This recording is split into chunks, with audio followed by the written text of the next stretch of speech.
नमस्कार दोस्तों, मैं सुनील सैनी आप सभी का अपने YouTube चैनल पर हार्दिक स्वागत करता हूं। देखो, हमारी ऑनलाइन क्लासेस चल रही हैं 12th क्लास की, जिसके अंदर हम 2 चैप्टर कंप्लीट कर चुके हैं और 3rd चैप्टर ऑलमोस्ट हो गया है। उसके कुछ टॉपिक्स शेष हैं, जिनमें देखो आगे का टॉपिक पढ़ते हैं हम क्या, विद्युत स्थितिज ऊर्जा। देखो, विद्युत स्थितिज ऊर्जा क्या होती है कि कोई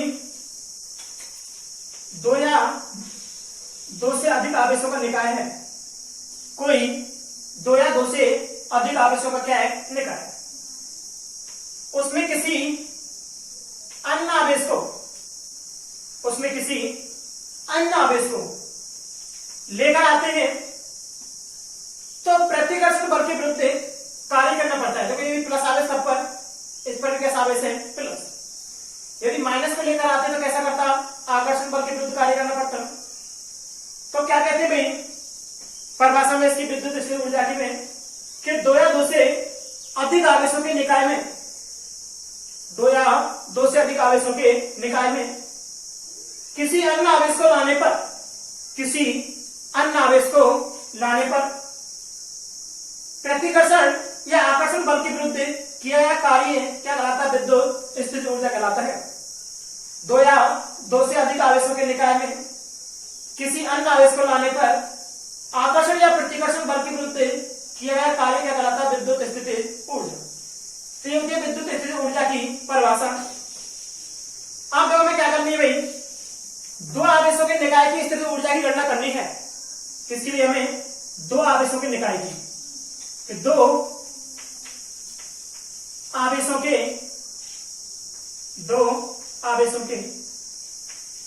निकाय की स्थितिज ऊर्जा, यानी हमें क्या करनी है भाई, 2 आवेशों के निकाय की स्थितिज ऊर्जा की गणना करनी है। 2 आवेशों के निकाय की क्या निकालनी है, स्थितिज ऊर्जा। तो जो क्या करते हैं भाई, एक मूल बिंदु लेते हैं O, उस पर क्या करते हैं, प्लस Q आवेश रखते हैं। एक इससे स्मॉल r दूरी पर बिंदु P लेते हैं, जिस पर क्या करते हैं, अनंत से Q0 आवेश को लेकर आते हैं। अनंत से किसको लेकर आते हैं, यहां पर Q0 आवेश को लेकर आते हैं। तो अनंत से इस Q0 आवेश को इस बिंदु P तक या इसके निकाय में लाने पर या इसके क्षेत्र में लाने पर हमें प्रतिकर्षण बल के विरुद्ध क्या करना पड़ेगा, कार्य। वो क्या कहलाएगा, यहां पर इसके निकाय में स्थितिज ऊर्जा कहलाएगा। क्या करनी है, स्थितिज ऊर्जा। तो देखो क्या करना, हम लिख देंगे इसकी भाषा में कि चित्रानुसार मूल बिंदु पर प्लस Q आवेश स्थित है। चित्रानुसार मूल बिंदु पर क्या प्लस Q आवेश स्थित है। इससे स्मॉल r दूरी पर एक बिंदु P स्थित है। स्मॉल r दूरी पर क्या बिंदु P स्थित है, जिस पर क्या करते हैं, विद्युत स्थितिज ऊर्जा की गणना करते हैं। तो देखो, हमें स्थितिज ऊर्जा की गणना करने के लिए कार्य निकालना पड़ेगा। अब कार्य निकालने के लिए हमें किसकी जरूरत पड़ेगी, विभव की। तो सबसे पहले इस प्लस Q आवेश के कारण, प्लस Q आवेश के कारण बिंदु P पर विभव, प्लस Q आवेश के कारण बिंदु P पर विभव हम डेरिवेशन कर चुके हैं पहले। बिंदु आवेश के कारण बिंदु P पर विद्युत विभव B बराबर कितना होता है, KQ अपॉन R। इक्वेशन कितने देंगे इसको, फर्स्ट। अनंत से Q0 आवेश को लेकर आएंगे बिंदु P तक लाने में या R दूरी तक लाने में किया गया कार्य। तो कर लेते हैं भाई, Q0 आवेश को अनंत से स्मॉल r दूरी तक लाने में किया गया कार्य। देखो, किया गया कार्य है W बराबर कितना होगा, B Q। क्यों, क्योंकि हम जानते हैं विद्युत विभव B बराबर कितना होता है भाई, W अपॉन Q0। तो W बराबर कितना होगा, B Q0। समीकरण ऐसे किसकी वैल्यू रखते हैं, B की। रख देंगे भाई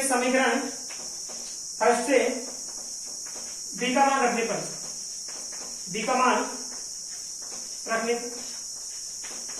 देखो समीकरण फर्स्ट से किसका मान रखते हैं, बी का, तो क्या आ जाएगा डब्ल्यू इक्वल टू बी का मान कितना है, के क्यू अपॉन आर, कितना आ जाएगा क्यू। तो डब्ल्यू बराबर कार्य कितना आ गया, के क्यू, क्यू नॉट अपॉन कितना आ गया आर।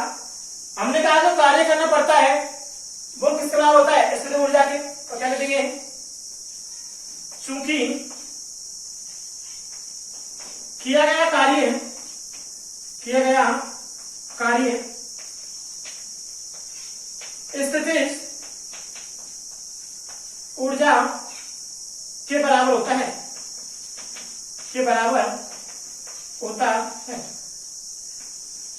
अतः W बराबर कितना आ गया U, अतः स्थितिज ऊर्जा U बराबर फॉर्मूला कितना आ जाएगा भाई, K Q Q not upon R, K Q Q not upon कितना आ गया R। तो ये दो आवेशों में निकाय की स्थिति ऊर्जा निकलती है कितनी, U बराबर K Q Q not upon कितना R। यानी दो आवेशों का क्या होता है गुणा, और उनके मध्य दूरी क्या लगता है भार, और K क्या है नियतांक, उसके रूप में क्या निकल जाती है यहाँ पर स्थितिज ऊर्जा। इस समीकरण नंबर 2। अब देखो हमने दो आवेशों की निकाली, या दो आवेशों की निकाय क्या निकाली, स्थितिज ऊर्जा। इसके बाद निकालते हुए दो से अधिक आवेशों के निकाय की क्या निकालनी है, स्थितिज ऊर्जा। दो से अधिक आवेशों के निकाय की क्या निकालनी है, स्थितिज ऊर्जा। तो देखो दो से अधिक आवेश है उनका निकाय, तो हम क्या करते हैं, त्रिभुज लेते हैं। एक क्या लेते हैं, त्रिभुज, जिसका ए सी से लेते हैं, ए बी, ये कौन सा हो गया सी। इस पर आवेश कितना है, Q1 मान लेते हैं, इस पर कितना Q2, और यहां आवेश कितना लेते हैं Q3। दो से अधिक आवेश में निकाय है, हमने कितने आवेश लिए, 3, 1, 2 और 3, Q1 Q2 और Q3, जो क्या है त्रिभुज के शीर्षों पर स्थित है, समबाहु त्रिभुज के शीर्षों पर। Q1 और Q2 के मध्य की दूरी मान लेते हैं कितनी है, R12। Q2 और Q3 के मध्य दूरी कितनी है, R23। Q3 और Q1 के मध्य दूरी कितनी मान लेते हैं, R3। हमने कहा हमें क्या करनी है भाई, दो से अधिक आवेशों के निकाय की स्थितिज ऊर्जा की गणना करनी है। तो हमने तीन आवेश ले लिए, Q1 Q2 Q3, दूरी कितनी है, R12 R23 और R31।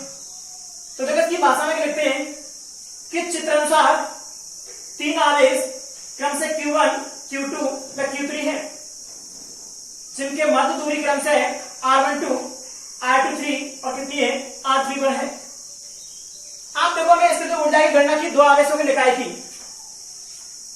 तो देखो सेम यहां पर पहले Q1 और Q2 के मध्य स्थितिज ऊर्जा निकाल लेंगे, उसके बाद साथ क्या करते हैं, Q2 और Q3 के मध्य स्थितिज ऊर्जा गणना करते हैं, फिर किसके मध्य निकालेंगे, Q3 और Q1 के मध्य स्थितिज ऊर्जा निकाल लेंगे, और तीनों को यदि हम ऐड कर देंगे तो इन तीन आवेशों के निकाय की क्या निकल जाएगी, स्थितिज ऊर्जा। तो दो से अधिक आवेश कितने लिए हमने, तीन आवेशों में निकाय की स्थितिज ऊर्जा गणना करें। तो पहले Q1 और Q2 के मध्य निकालते हैं, तो Q1 में Q2 के मध्य स्थितिज ऊर्जा,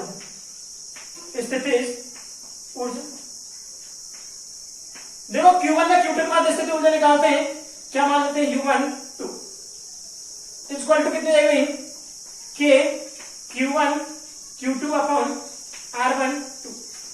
क्यों, क्योंकि हमने अभी गणना की दो आवेशों की निकाय की, दोनों आवेशों का गुणा होता है, दोनों आवेशों का गुणा कर दिया, उनके मध्य दूरी का क्या लगता है भाग, और के नियतांक आता है। तो U12 बराबर कितनी होगी भाई, K Q1 Q2 upon R12, समीकरण नंबर कितना देंगे, 5। सिमिलरली क्या करते हैं, Q2 और Q3 मध्य निकालते हैं, तो Q2 व Q3 के मध्य स्थितिज ऊर्जा, Q2 व Q3 के मध्य स्थितिज ऊर्जा, Q2 व Q3 के मध्य क्या मान लेंगे भाई, U23 बराबर K, अब कितना जाएगा, Q2 Q3 अपन कितना जाएगा भाई, R23। समीकरण कितना हो गया भाई, 2। अब लास्ट में निकालते हैं Q3 और Q1 के मध्य में, Q3 व Q1 के मध्य स्थितिज ऊर्जा,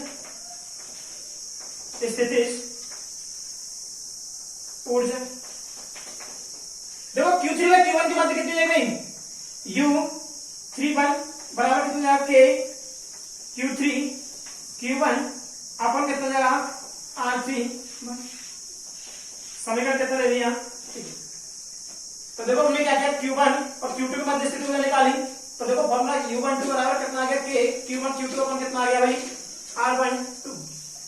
सेम किसके मध्य निकाला, Q2 पे Q3 के मध्य निकाल लिया, और लास्ट किसके मध्य निकाल लिया हमने, Q3 पे Q1 के मध्य, Q3 पे Q1 के मध्य निकाला। अब क्या करना है, कुल स्थिति ऊर्जा, तो कुल स्थिति ऊर्जा तीनों को ऐड कर देंगे तो क्या निकल जाएगी, कुल स्थिति ऊर्जा। तो क्या लिखेंगे भाई, निकाय की कुल स्थिति ऊर्जा,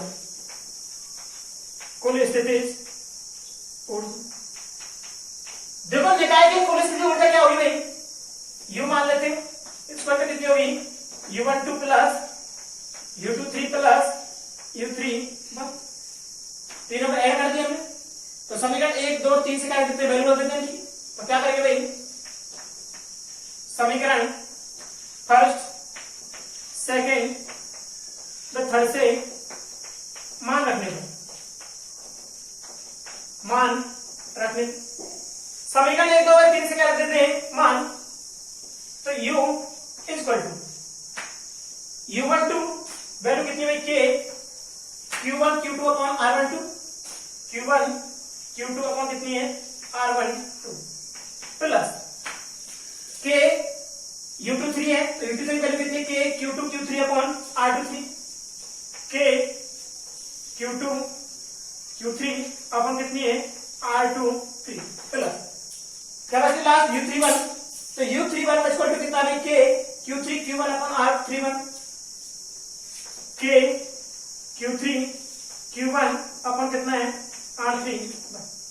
सब में से Q कॉमन आ रहा है, तो U equal to K common निकाल लेते हैं, कितना बचेगा भाई Q1 Q2 अपॉन कितना R12 प्लस कितना भाई Q2 Q3 अपॉन कितना है R23 plus Q3 Q1 upon कितनी है भाई R3। ये निकाल, यदि तीन आवेशों की निकाय की स्थिति ऊर्जा पूछी जाए तो केवल यहां तक कर देते हैं हम, ये क्या जाएगी, तीन आवेशों की निकाय की स्थिति ऊर्जा। यदि केवल कितने आवेशों की निकाय की स्थिति ऊर्जा पूछी जाए, तीन आवेशों, यदि उससे भी अधिक पूछी जाए तो क्या करते भाई, यदि एन तक करना करवाए तो सम सिग्मा के रूप में लिख सकते हैं U बराबर K, चला लेंगे समेशन। अब देखो दो पद यहाँ पर बने तो दूसरे में क्या है 2, यहाँ 2 होते हैं, क्या है 3, दोनों सेम वैल्यू नहीं है, अलग अलग वैल्यू है, तो दोनों दो पद मान लेते हैं I बराबर कितना 1 और J बराबर कितना 1 2 n, यानी I का मान 1 से लेके n तक है और J का मान भी कितना है 1 से लेके n तक, लेकिन I नॉट इक्वल टू कितना है J, यानी जो I है वो नॉट इक्वल टू कितना है J, यानी I की वैल्यू J की वैल्यू के बराबर नहीं है, तो देखो क्या लिख सकते हैं QI QJ अपॉन RIJ, इस सिग्मा के रूप में क्या निकलती है स्थिति ऊर्जा। लेकिन ध्यान रखना इसमें 1/2 का क्या करते हैं, गुणा करते हैं, ये निकाली भाई n आवेशों की निकाय की स्थिति ऊर्जा, n आवेशों की निकाय करने की स्थिति ऊर्जा। अब तो हमने यहाँ पर 1/2 का गुणा क्यों किया, देखो उसका रीजन देखते हैं कि 1/2 का गुणा क्यों किया भाई हमने, क्योंकि देखो यदि हम I की वैल्यू 1 लेते हैं और J की वैल्यू कितनी लेते हैं 2, I की वैल्यू 1 लेते हैं, J की वैल्यू कितनी लेते हैं 2, तो Q1 Q2 अपॉन कितना आ जाएगा R12। अब यदि इसका उल्टा कर दें, I का मान 2 ले और J का मान कितना ले 1, तो क्या आ जाएगा भाई Q2 Q1 अपॉन R2। देखो बात तो वही है भाई, दोनों आवेश को गुणा हो रहा है और उनके मध्य की दूरी का भाग लग रहा है। तो इस प्रकार देखते हैं तो हम इस फॉर्मूले से स्थिति ऊर्जा की 2 बार गणना हो जाती है, स्थिति ऊर्जा कितनी बार गणना होती है 2 बार, उसके निराकरण के लिए 1/2 का क्या जाता है गुणा किया जाता है। तो देखो क्या लिख सकते हैं भाई, समीकरण 4 में I में J के पदों की आई जे के पदों की 2 बार पुनरावृत्ति होती है, पुनरावृत्ति होती है, जिसके निराकरण के लिए यानी जिसे दूर करने के लिए, जिसके निराकरण के लिए, जिसके निराकरण के लिए 1/2 का गुणा किया जाता है, यानी जिसके निराकरण के लिए कितने गुणा किया जाता है 1/2 का। तो फॉर्मूला अपने पास यू बराबर कितना है k/2 sigma i21 j21 equal to कितना हो गया m i not equal to कितना होगा j q i j i अपना कितना होगा r i j। ये हो गया n आवेशों के निकाय की निकाल की स्थिति ऊर्जा। तो इस प्रकार हम देखें 2 आवेश पूछे तो हम पहले निकाल चुके हैं, 3 आवेश पूछे तो यहां तक कर देंगे, यदि 3 से अधिक n आवेशों का पूछे तो क्या कर देते हैं, इस प्रकार हम कर देते हैं। देखो हम स्थिति ऊर्जा की मात्रा की बात कर रहे थे कि स्थिति ऊर्जा का मात्रा, यदि किसकी बात करते हैं स्थिति ऊर्जा के मात्रा की, तो देखो भाई एमकेएस पद्धति या एसआई पद्धति में इसका मात्रक होता है जूल। मात्रक क्या होता है भाई, जूल। यानी स्थिति ऊर्जा का मात्रक क्या होता है, जूल होता है एमकेएस पद्धति या एसआई पद्धति की बात करें तो। लेकिन ध्यान रखना जो जूल होता है वो बहुत बड़ा मात्रक होता है। क्या लिखेंगे भाई, स्थिति ऊर्जा का मात्रक जूल बहुत बड़ा होता है, बहुत बड़ा होता है। स्थिति ऊर्जा का मात्रक होता है जूल, वो क्या होता है, बहुत बड़ा मात्रक होता है। इसलिए उसके स्थान पर हम इसका मात्रक क्या लेते हैं, इलेक्ट्रॉन वोल्ट लेते हैं। मात्रक क्या लेते हैं भाई, इलेक्ट्रॉन वोल्ट। यानी स्थिति ऊर्जा का मात्रक जो जूल होता है वो क्या है, बहुत बड़ा मात्रक है। इसलिए हम उसके स्थान पर उसका मात्रक क्या लेते हैं, इलेक्ट्रॉन वोल्ट मात्रक लेते हैं। उसका मात्रक क्या लेते हैं, इलेक्ट्रॉन वोल्ट। अब देखो कई बार इलेक्ट्रॉन वोल्ट की परिभाषा पूछी जाती है, 1 इलेक्ट्रॉन वोल्ट। तो देखो एक इलेक्ट्रॉन वोल्ट की परिभाषा क्या होगी कि यदि कोई इलेक्ट्रॉन है उसे 1 वोल्ट विभवांतर से हम त्वरित कर दें, यदि किसी इलेक्ट्रॉन है उसको यदि हम 1 वोल्ट विभवांतर से क्या कर दें त्वरित, तो क्या होगा भाई, उसकी स्थिति ऊर्जा कितनी होगी, 1 इलेक्ट्रॉन। तो देखो परिभाषा कर सकते हैं, किसी इलेक्ट्रॉन को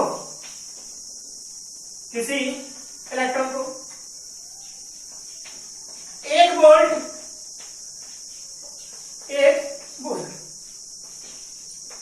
विभवांतर से 1 वोल्ट विभवांतर से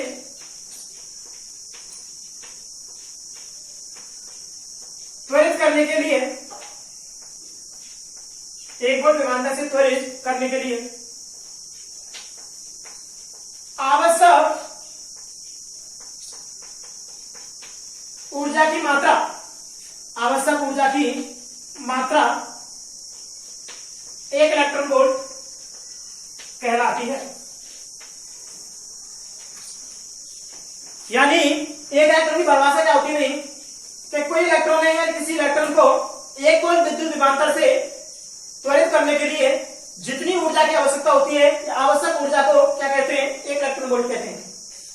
अब देखो कई बार क्या होता है भाई कि इलेक्ट्रॉन वोल्ट और जूल में संबंध पूछा जाता है।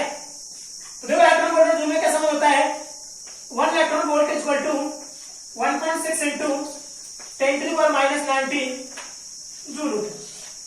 यानी 1 इलेक्ट्रॉन वोल्ट बराबर कितना होता है, 1.6 इंटू 10⁻⁹ जूल। देखो कई बार क्या होता है न्यूमेरिकल करते क्या है कि हमें वैल्यू निकलती है जूल में, भाई वैल्यू जब न्यूमेरिकल में स्थिति ऊर्जा की गणना करेंगे तो हमें गणना किसकी होती है, किसमें निकलती है फॉर्मूला, आंसर किसमें आता है, जूल। लेकिन पूछा किसमें जाता है हमसे, इलेक्ट्रॉन वोल्ट में। स्थिति ऊर्जा का मान किसमें पूछा जाता है हमसे, इलेक्ट्रॉन वोल्ट में। तब जब इलेक्ट्रॉन वोल्ट में कैसे निकालेंगे, क्या करेंगे भाई कि यदि यहां से हम जूल निकालें कि 1 जूल इक्वल टू कितना होगी 1/1.6 इंटू 10⁻⁻⁹ इलेक्ट्रॉन वोल्ट। यानी यदि हमें जूल को इलेक्ट्रॉन वोल्ट में परिवर्तित करना है, जूल को इलेक्ट्रॉन वोल्ट में परिवर्तित करना है तो 1.6 इंटू 10⁻⁹ का क्या देते हैं, भाग देते हैं। तो इस प्रकार ध्यान रखिए में स्थिति ऊर्जा इसका मात्रक क्या होता है, जूल। लेकिन जूल बहुत बड़ा मात्रक होता है, इसलिए उसके स्थान पर इलेक्ट्रॉन वोल्ट क्या करते हैं, मात्रक काम में लेते हैं। एक इलेक्ट्रॉन की परिभाषा इलेक्ट्रॉन वोल्ट और जूल में क्या हो गया, संबंध। यदि हमें जूल को इलेक्ट्रॉन वोल्ट में परिवर्तित करना हो तो क्या करते हैं, 1.6 इंटू 10⁻⁻⁹ क्या देते हैं, भाग। तो पहले प्रकार हमने पढ़ा है क्लास में विद्युत स्थितिज ऊर्जा, उसके अंदर पढ़ा हमने 2 आवेशों में निकाय की स्थिति ऊर्जा की गणना की हमने, और 2 से अधिक आवेशों में निकाय क्या की, ऊर्जा की गणना की।